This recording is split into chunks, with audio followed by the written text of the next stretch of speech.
I got nothing today. Figure we just do some prayer, listen to a couple songs, move on, and just go home. Short day? No. You believe everything I say? I wanted to see if you were going to impress us. Have I yet? Have I ever? I'm just saying, try to keep the expectations low around here, Bonnie. You don't want to get anybody. Throughout this week, I came to the conclusion that I've kind of ran the course of the Whom Do You Seek? What we'll call series. Like I said, when it started at the beginning of the year, I don't know if this is going to be a year-long thing, a theme that's going to run through the whole year, if this is just going to be a multi-week series. I didn't know what it was going to be, as I don't have that kind of human planning in my messages. I kind of just go where I feel the Spirit's guiding me to go. And so last week I felt that we really kind of wrapped that up. And so one of the things that I want to do is have also times for feedback. What did you guys hear out of that? What did you guys get out of that? Because one of the things also is when I do that, sometimes I'll get a spark. I'll hear something from you guys that gives me that launching off point. Okay, that's what they're hearing, and so what can we do to kind of get there? One of the things that I've realized is that my old method of just preaching to myself doesn't necessarily work anymore. Not out of any fault of your own or anything like that. It's just something that when I was very kind of in the infancy of my faith, what I needed to hear was pretty simple. I just needed the basics, and so I was just preaching the basics, and then it got to a point where, once again, as Pastor Ed once told me, he says, what you're going to realize in ministry is that you're going to be growing and developing a lot faster than the congregation. This is your full-time job. This is what you do for a living. This isn't their job. This isn't what they do for a living. So you're going to get to a point where you're going to be preaching up here, and they're not going to be able to follow. They're not going to know what you're talking about because they're not growing at the same rate you're growing because they don't do it for a living. And once again, at that time, I didn't believe him because he doesn't ever know what he's talking about. I do. But through the course of time, I realized that he kind of knows what he's talking about sometimes. Not all the times. Not all the time. Okay. But some of the time, he knows what he's talking about.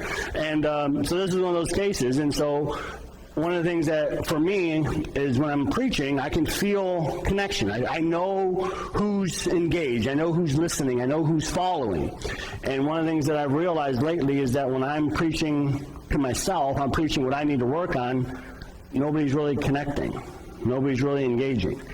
And, and so once again, I've been getting some feedback. I've been getting some constructive criticism over the last year or so. It's been kind of helpful. I've had people that aren't associated with the church watch some of my videos and kind of give feedback. And they say, yeah, sometimes I have no idea what you're talking about.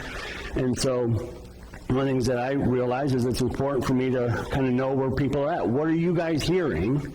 And then I can focus more on what you guys are hearing and trying to do better. Because one of the things I realized that through this year, just trying to keep it simple. I'm not preaching anything I don't believe. I'm not saying anything I don't agree with.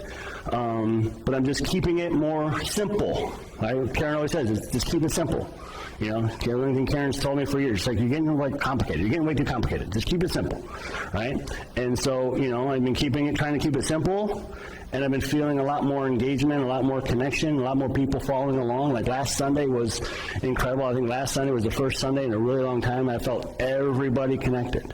For almost the entirety of the summer. There's a few times where, I'm not picking on Phil, but I lost Phil. But it wasn't because of anything I was saying. It's because he worked 20 straight days, and he came just from working, and there's a few times where his tiredness caused him, and he would kind of doze off a little bit, but then he would hear something, and he would snap back, and then he's right back into it, you know what I mean? But for the most part, last Sunday, everybody was kind of there, and so I felt that was a good thing. I feel like we're making progress, and so, we just did this month-and-a-half series on Whom Do You Seek? And so what did you guys hear out of that? What was positive? What questions do you have about that? what do you think still needs some clarification on some of those things? And so, as I like to do a few times a year, just have a discussion. One of the things I realize is that when we do the discussions, they tend to go long, because it takes a little bit longer for you guys to start formulating questions, right? Because you're not ready for it, so I have to talk a little bit, and then some things start sparking, and then by the end of it, everybody's really kind of asking questions, and it's time to wrap up. So I try to give us some more time today so we can have some time to kind of build up to it. So all that being said, does anybody want to go first? Andrew's not talking anymore. He quit talking. He's just observing. It's a new spiritual practice for him, and we'll see how well it goes. I told him, I'm really jealous. I wish I could do that. It's not something I've ever been able to do. I do this Zoom with the Quakers every other Sunday, and I always say, okay, this Sunday I'm just going to listen. I'm not going to say anything. And it's only it's an hour. That's what I'm saying. It's an hour. So the Zoom is every other Sunday for an hour. And I'm just, okay, for this 1 hour, I'm just going to listen and not say anything. The longest I've made is like 15 minutes. So I'm trying. I'm getting better. But I like talking. It's fun. What? I like talking. It's, it's fun. So anyway, Bonnie, what did you get out of Whom Do You Seek? Well, out of a conversation last week, when I had something to say, I'm looking at Jesse, I said, I already know this. We already know who he is. We don't have to seek him. He's already in our hearts. So, and proof positive is, I'm not looking for people to constantly look for blessings, but I'm not one of those kind of people that look for the negative side. I always look for the good side, because that's what God wants us to be, because He's everything good. I can't even remember the story, but anyhow,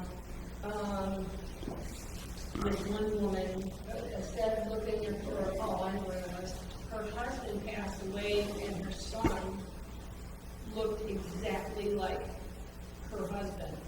Instead of being blessed that the son looked like him, she was distraught and ended up committing suicide later and leaving. Well, he ended up being a teenager, but that's how destruction takes a hold. And I'm probably going way out of the spectrum of what she's not, but if it wasn't for God being in our lives would have probably been a big mess. Mm-hmm.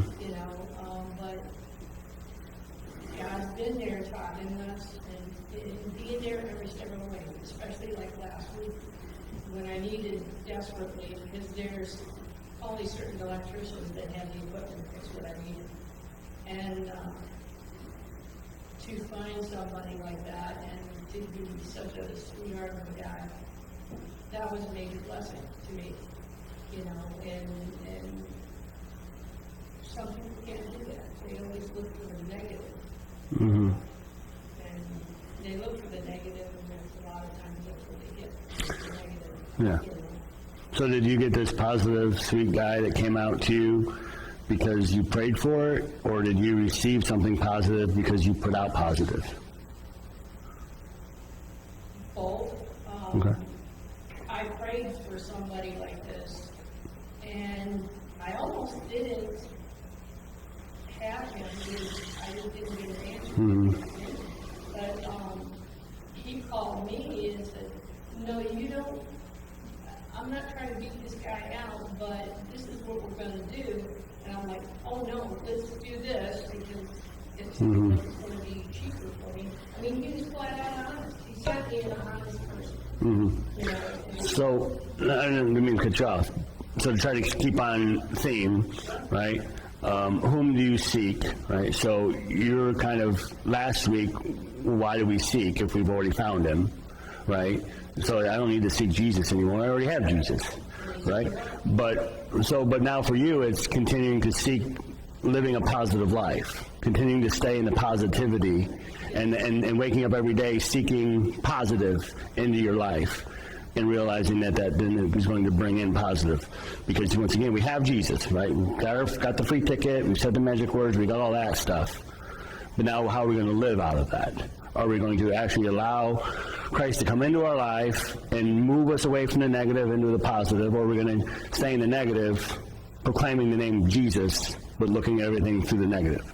So so now, did you make a conscious choice at some point and say, you know what, I'm only going to look at the positive. I lost my husband, right, which is a terrible tragedy, but then you got a new one, and then Kevin shows up, right?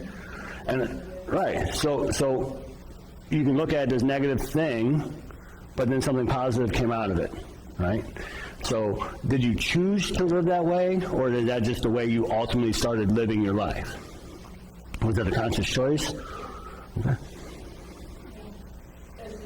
I've seen people that were always angry and, and their lives ended up being a big mess, And I'm not blaming them or faulting them, but you gotta choose sooner or later to turn yourself around and go in the right direction.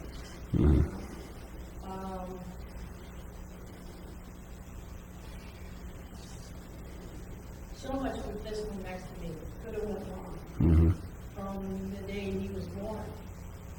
That doctors looked at me, why aren't you crying? And I said, because I know God's got this.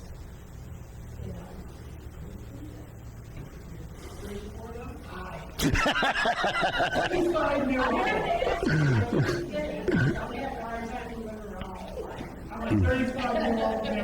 Amen. But if it wasn't for Kevin, I'd forget how old I was. That helps me. Yeah. Okay. But it's conscious choice. Do I seek God to help me understand. I don't seek Him to say, gimme, gimme, gimme. Because I know He's got that covered. He's got every problem solved, or it'll work out one way or another. Because He's control of everything. And that's why I said last week, I just looked at him, I said, we're already there, to tell somebody that are on the wrong path, I don't know how else to explain it to them as to, you want your life changed, you need to change it, and you can only change it through Jesus in your life. In my eyes, Right. But, you gotta have help. If you can't, when you want help, you gotta go on the phone, you gotta call somebody, and then you end up problem solving it. It's the same thing with God. You got a problem, you take it to Him, and He'll make it work out. And just let the stress and let the rest of it go, because He's got it. It's not going to stop me from worrying. I was going to say, sounds great, but I know you to be quite the worrier. But yeah, no, I know what you mean. No, I know what you mean. So, right. Anybody else? What's next? Who else?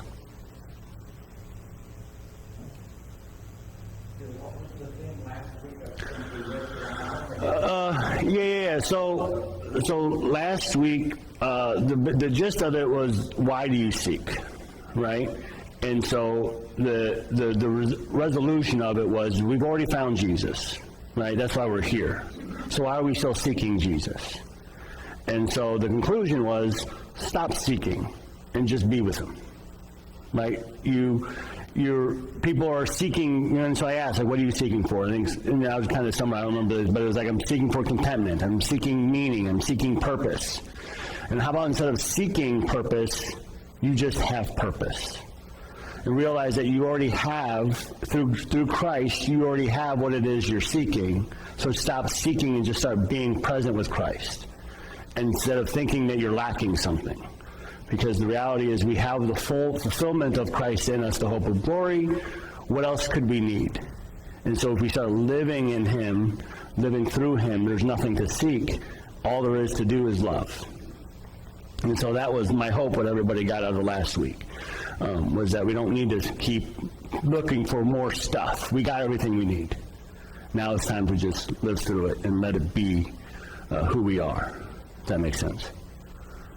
That's the 2-minute version of the 30-minute version. So whom do we seek? Why do we seek? Where do we seek? When do we seek? How do we seek? Was kind of the different messages over the last month and a half or so.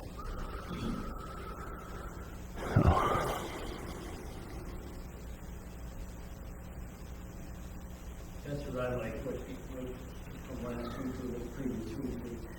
It's not just whom, it's who, why, what, where, and stuff. That made it all those questions and how. I mean, it's all those, simple questions, but it all blends into the same thing. It made it more than just one topic on, why do we seek God, but it encompasses a lot more. And I thought that was profound to me. So what has it done for you? Hopefully, need to take it more seriously. Mm-hmm. And enjoy the lessons and take what life gives you, and then just look for the good things, like Don said, look for the good things and stuff, because God's in control anyway. You might as well try to see what your part in His will is, and follow His will for your life. Each one's life is different. And that, no two people are the same and stuff. So, help me become more devoted, more follower, listen. Mm-hmm. Okay. Karen, what'd you get? Anything? Well, for me, like the biggest thing is put God first in your life. And I mentioned that before, that I went to Catholic school for 6 years. I grew up Catholic, going to church all the time, and sometimes like twice a week, God forbid. Anyway, I never really ever heard all those years anybody say, you need to put God first in your life. And then one time that I did hear it was when Phil and I got married. And when his dad did our little toast, he said, you have to put God first in your life. And I can see him standing there saying this. He said, it's worked for Mom and me for how many years? I don't know why. Totally stuck. Got it, not letting that go, And that was a reminder. This whole thing has been a reminder of that. And also that to be able to see the world with new eyes, because you can see anything you want. Mm-hmm. I can see the ugly, I can see the beauty. It's a choice. It's almost a choice. And if I have God, I don't want to seek. I seek God because I want to see the good. I'm tired of seeing the ugly. I've seen a whole lot of ugly. We all have. Right. And it's just overwhelming and too much sometimes. So it's just a matter of using your eyes to see the blessing in things, the goodness in things, the good side of things. And for every good side, there's a bad side, it seems, and vice versa. But what are you going to choose to focus on? Does sometimes it require patience because you have to wait for it to see the good? Because we're in that, sometimes something will happen in our life, And so go back to Bonnie real quick. So Andy passes away, right? It's really hard to see good in that moment. Now, 13, 14, how many years has it been? 2008. And so now, so it's almost 15 years. Now we can look back and say, well, okay, there's been some positives that came out. Right in that moment, probably pretty hard to see the positive. So does it require some patience sometimes to just be like, okay, I'm in the storm right now. This sucks, but I know it's going to get better. And so we have to be patient sometimes. And hopefully, have patience. It doesn't take too long. Mm-hmm. See, just because, and I think God's got you covered with that, because with this past week at work, I had a terrible week at work. I was just like, I can't do this anymore. I just can't do it anymore. It's overwhelming.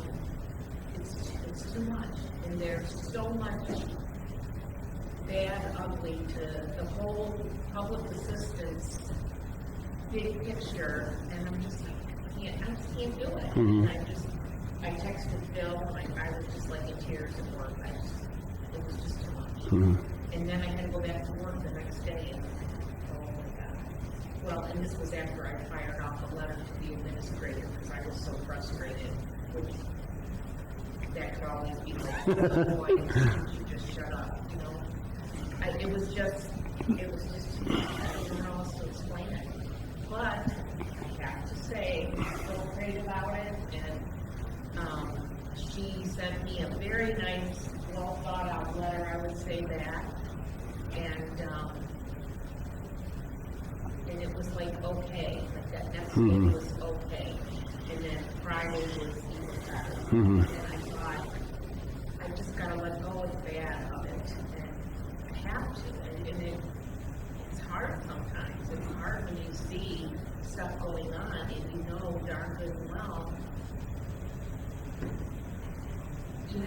you have to find some positive. Yeah. So yesterday, Jimmy's got a basketball game.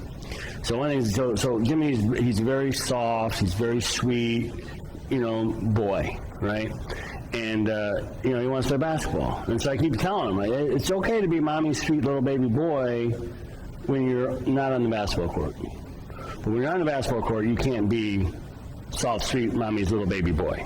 You got to be tough, right? And so teaching he's got to be more aggressive. And so yesterday, you got this kid at his garden, and he's being very aggressive. He's grabbing the kid, he's pulling the kid, he's pushing the kid, and I can see it escalating. So one time he grabs the kid's arm, kid turns around, squares up, punches him right in the jaw. So my son at 7 years old just got punched in the face for the first time.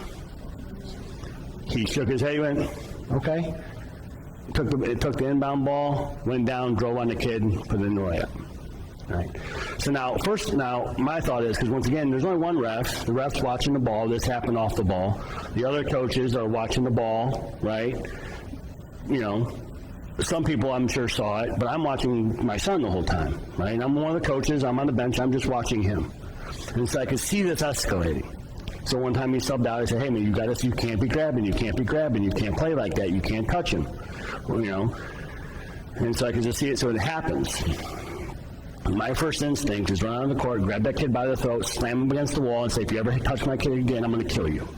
That's literally what I wanted to do, right? So I said, okay, well, I don't think that's going to go well. So I sat there for a minute. So then they had a break every 4 minutes. They subbed. So at the 8-minute mark, they were doing subs. I went to the ref, and I said, hey, just want to let you know that in between the last substitution, you know, my boy and that kid were getting physical, and he squared up and punched him in the face. He said, are you serious? I said, yes. He went and told the other coach. They pulled him out of the game for the rest of the game, right? And so I'm sitting there, and then, you know, now Jimmy had subbed out, and he's got a mark on his face where the kid hit him. And, you know, he's just like, I don't want to guard him anymore. I'm like, well, you know, once again, he's only doing what I told him to do, right? So how do I then take this situation? Because he handled it appropriately. He didn't punch back. He didn't fall down on the ground and start crying. You know what I mean? He just wiped it off, and he went back to playing and did his game, right? And then, so then after the game, I went to that kid's mom, and I said, hey, you know, I don't know if you saw what happened. She said, yeah, I saw what happened. I'm like, do you mind if I bring them together and have a conversation? Because Jimmy was at fault. Jimmy was pushing this kid, and Jimmy was really rough with this kid. And, you know, by the time they were, you know, 8 minutes left, or almost 8 minutes left in the game, the kid had enough. And so I brought them together, and I had a conversation with both of them and said, you guys can't be playing like this. I made them shake hands. You know, the mom, she put in a little 2 cents too, you know, and it ended good. It ended positive. But my initial reaction was to run out there, grab that kid by the throat, slam him against the wall, and threaten to kill him. Right? How many of our initial reactions to situations are the negative? And so then once again, that patience to sit there and wait and say, okay, well, let's not make a negative out of the negative, but hopefully we took that positive and made it into a positive. but it required a little bit of patience, and now once again, it's not like some of the other patients we're talking about. But yes, that was an interesting thing as a part. I mean, my blood was, boy, I mean, I'm shaking. Like, I just saw my son get punched in the face. Part of it's kind of proud. It's like a rite of passage. Like, yeah. You know, I think I was like 9 or 10 before I got punched in the face the first time. He did it at 7. I think every boy gets punched in the face at some point in time. Which I'm not saying that's right. I'm not saying something I should have been proud of. It's, a human thing. Just, but also at the same time, like, I'm going to kill that kid. But then at the same time, I called Rob after the game. I was just telling Rob about it. And Rob was like, what did you think was going to happen? You've been telling him he needs to be more aggressive. He goes, he did what you told him to do, and it got him punched in the face. I'm like, God dang it. So then I went home, and I'm like, hey, we need to talk about it. And he's like, I don't want to talk about it. I'm like, well, you may not want to talk about it right now, but we are going to talk about it. He goes, I don't want to talk about it. So then yesterday, I had to put brakes on my car. And so I go out in the garage, I'm getting ready to start, and I say, you know what? He's just in there playing video. I'm like, buddy, come out in the garage, I need help, And so, I had him watch me jack the car up, and I had him try to loosen the lug nuts on the tire, and he's like, I can't, And, so I loosened them, and I had him take them off. But then while I'm doing it, I'm like, so how'd that feel when that kid punched you in the face? Yeah, it didn't really hurt. I was just kind of like, I didn't know what to do, And I said, well, how did it make you feel? He goes, well, I didn't want to guard him, So now I'm engaged with him and was able to have a conversation with him and to say, hopefully create a positive memory about the time he got punched in the face. Probably felt that Chris Rock. So, but anyway, I don't know if that's connecting, but that's, what you were saying kind of connected to that story. Something else really good happened. Crazy. My dog, and I love my dog. And my little Levi was a common puppy. He was probably a puppy milk puppy. And his behavior's not the best. You've witnessed it. He's just like a pain in the butt. I love that dog. I love that little dog. Anyway, the place that I took him to gave room, Here we go again. yeah, I took him to the room. I kept trying to call them, and nobody, I got this weird reporting. So I said, okay, I'll put my thing out on Facebook. I said, I need a dog groomer because he has to get done every 7 weeks or he's out of control. And so I got a lot of responses of, this is who I go to, blah, blah, blah, which was really good. Well, my son's wife, my daughter-in-law's brother, lives with this girl, and they've been together for several years. And she sent me a text, and she said, here in my hand, I used to work at Precious Pub on Cleveland Street, and she's a groomer, and they closed the business, but she's doing it at her home. So I'm like, oh, great. So she sent me the info, and I called the lady. Well, here, it's the lady that's been grooming Levi for 7 years. I couldn't believe it. I'm like, how did that happen? And it just was like, that was a miracle because he's hard to get groomed because he's a handful. And people aren't nice to the dogs that are handfuls. They are. I mean, that's the reality. I'm not nice to dogs that aren't handfuls. Well, for grooming, and I always worry about taking them somewhere. So, thank God, this lady is the same one. I couldn't believe it. I was in shock. Yeah. Like, you're kidding me. She's like, oh yeah, I know Levi. He doesn't like to get his face done. I know him. I couldn't believe That's it. incredible. So it worked out good. Yeah. So instead of seeing, well, now we gotta go find another room, blah, blah, blah, there's some good things just kind of kept rolling in, and I just didn't have to try to control the situation or anything like that. And that's an insignificant thing, but I think all of us are capable of doing everything out of proportion. In my opinion. Well, I think one of the things that we should do a better job at is in those insignificant times when God shows up, recognizing that it's not insignificant. This is a time that God showed up to reinforce in me who God is in my life. And we can blow it off as like, oh, it's just random, it's just coincidence or whatever. But no, that's the time God's showing up. It's something, just getting your dog groomed, but it's something that It is. right. Insignificant moments, what Ryan used to call the itty-bitty miracles. We can all recognize, Jesse and Misty and others, that the big miracles, the 35-year-old miracle. but are we recognizing the itty-bitty miracles that happen every day? Because just as we talk about, the big T traumas that greatly affect our life, and we recognize those. We always focus on the big T traumas, but are we recognizing on the little tiny paper cuts as traumas too? We recognize the big miracles, but do we recognize the itty-bitty miracles? And so it's seeing the whole thing, and it's being grateful and thankful for all of it, not just the big stuff. So, yeah, great. So, all right. Who's left? Anybody else? Come on. There's more time to kill. I was looking at Jessica, not you. You're observing. You're observing. No, I'm just kidding. What I really and I know we've discussed it before, it's just really kind of going through it in like state of being elated, living elated. I think that emotions in a state of positive, finding that everything, the happiness and everything, just living that joy. I mean, you take all the, vivid ones, them being arrested and beaten and them being happy about it, and, about all the terrible things that happen to living in that state of happiness, that state of joy, that state of, what's described as being elated, and, taking that as a total sense of life, sense of everything bad that happens to you. I mean, you let that change you, you change who you are, take that down, and you just live that joyous life of Jesus again. And then they get the point. Jesus could have stopped every beating he was getting and walked away. But he didn't. Knocked out 3,000 men just by I am he. Saying words. At any given point, he could have said, you know what? Not for me today. I'm just going to, you're all left out. I'm out here. See you later. He did. He took that all of it. Because that's how he lived, living in that sense of joy, regardless of the fear. Yeah. One of the questions when I asked Bonnie, I said, she's gone. She said, I asked her, I said, do you have to choose to be that way, or did you make the decision, right? And so I can't ever picture Bonnie not being just this really positive, loving.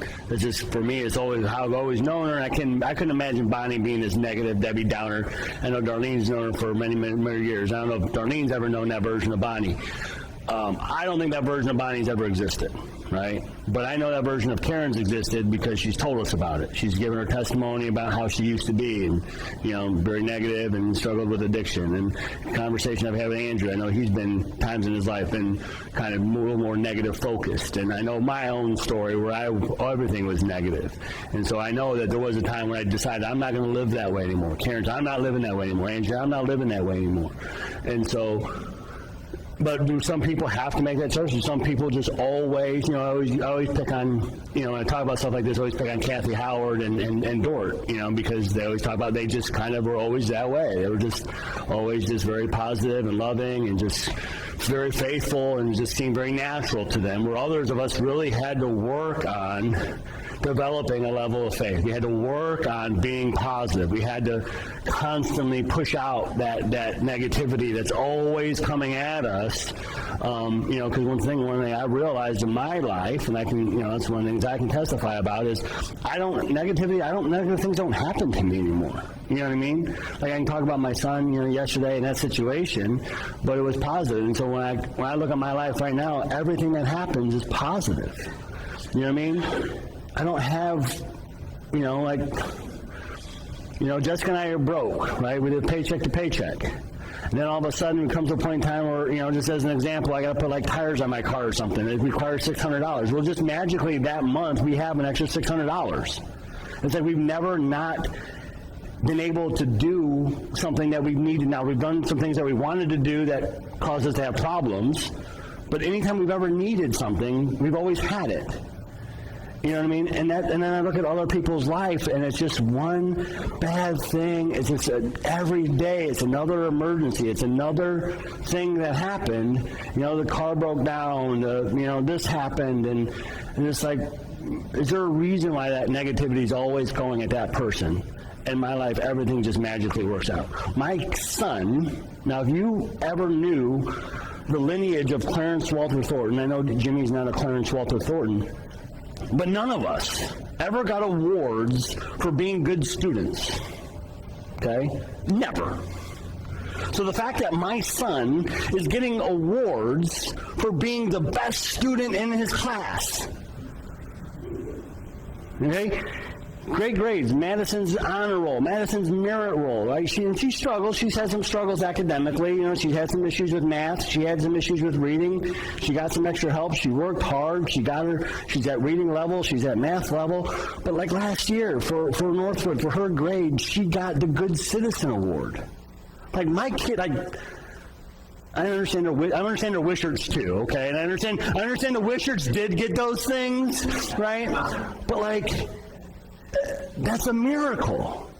You know what I mean? The fact that my kids have always been healthy. They have never had any problems. Jimmy's got glasses, he's got some astigmatism, and now we have to patch his left eye 4 hours a day for the next 3 months, right? That's the worst health issue any of my kids have ever had. Like, what? That doesn't make sense. So was it because that I just made this choice one day that I'm not going to be negative anymore? Or is it because I'm just the luckiest man in the world? I was talking about you earlier, Bonnie, because I use Karen, myself, and Andrew as an example of people who kind of used to be more negative. I just said, I could never imagine you ever being a negative person, you know.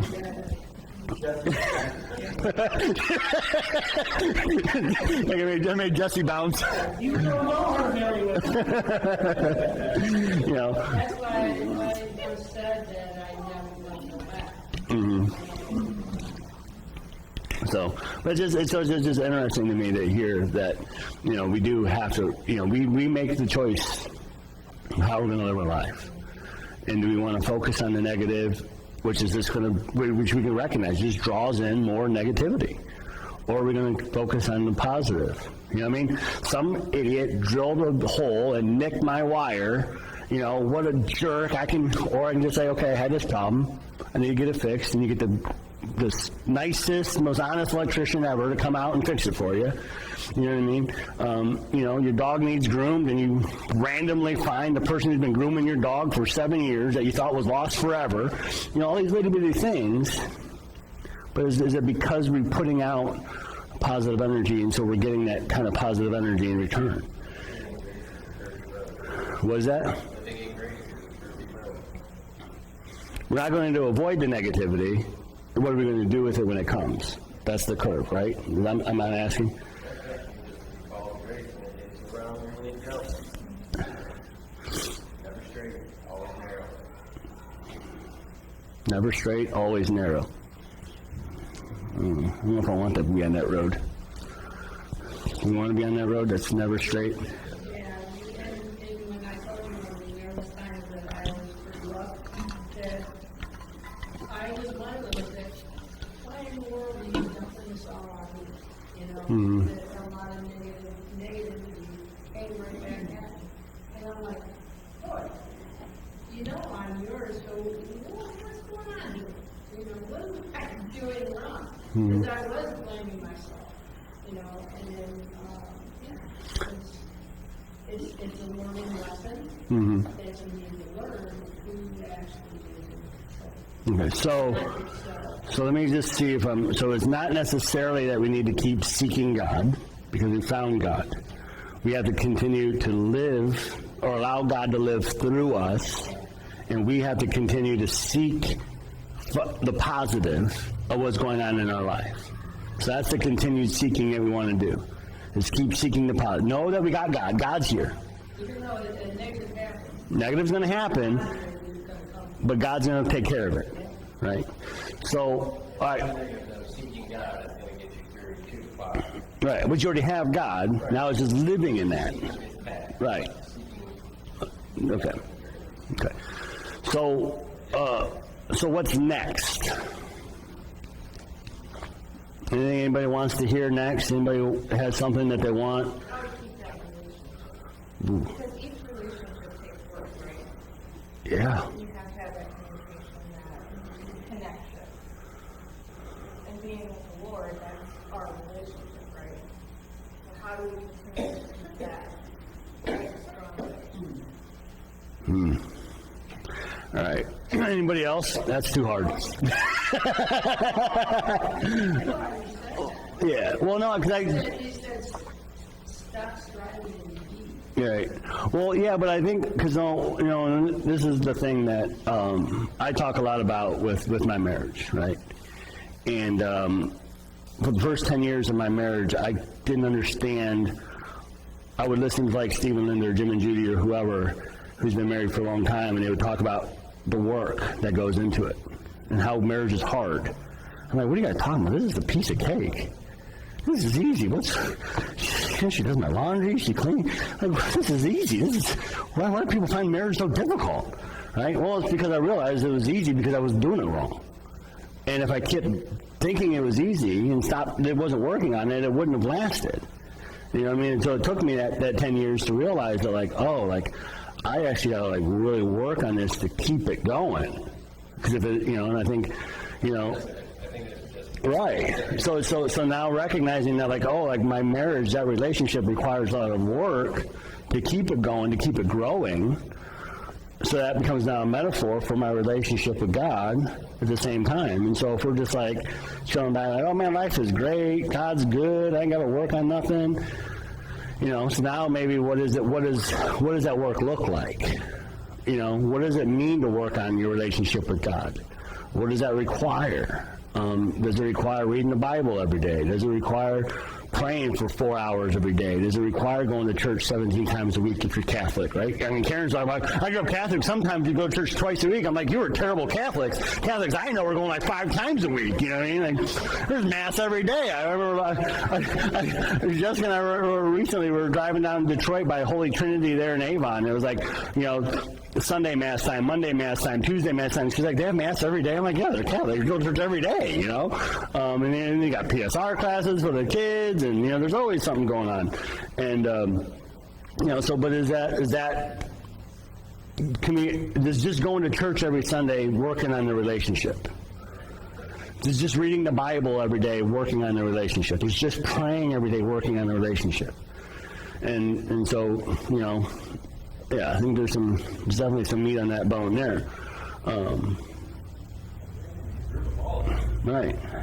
How do we live it? What does living it mean? What is it? I'm not. These are kind of rhetorical questions for us to be thinking about, kind of moving forward. But yeah, so I'm not trying to answer that question now. I'm not. My brain's just kind of thinking about, because once again, it is. Yeah, we want to live that relationship. But that's going to require work too. It's going to require intention. To go back to what Bonnie was saying, it's got to be intentional. It's got to be not just, not to keep going back to my Richard Rohrs and Thomas Mertens. But one of the things that Richard Rohr says is sometimes we lose the symbol, we lose the substance for the symbol, and we lose the reality for the ritual. And so sometimes going to church every Sunday, reading the Bible every day, praying every day, just becomes a ritual with no reality to it. You know what I mean? We have the symbols of it, but there's no substance to those symbols. It becomes mechanical.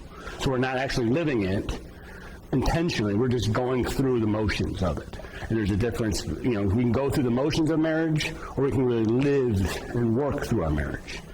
And sometimes I think going through the motions feels like we're doing the work. It feels like we're doing it. But in reality, we're just going through the motions. And so how do we keep the reality, and how do we keep the substance to those motions? And so I think that's good stuff. All right. Well, I don't have a clue? No. I'm using that as your analogy. Oh, yeah. I don't need to tell her. She knows. Yeah. No need to communicate. She's a mind reader. I'm just saying, women are supposed to be mind readers, women's intuition, should I really have to tell you this women's intuition is a real thing? Do I really have to tell you? I'm saying you should know, you're a woman, you got the superpower. Anyway, what else? We got about maybe 10 more minutes. Anything else? What? Oh, shut up about your cake. Your cake's going to be there in 10 minutes. I got Jesse bouncing again. I love Jesse's laugh. He just laughs with his whole body.